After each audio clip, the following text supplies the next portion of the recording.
Let me show you something weird about snow. You can see this right here is the path I made with my snowshoes yesterday.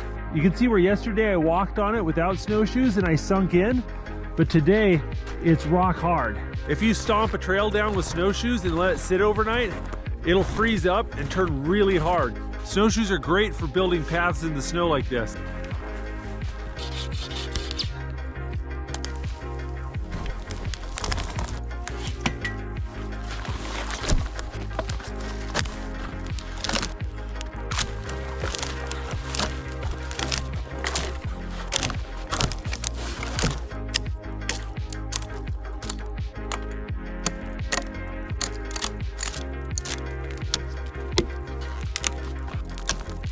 I want to push this snow berm back a little bit and make a little bit more room.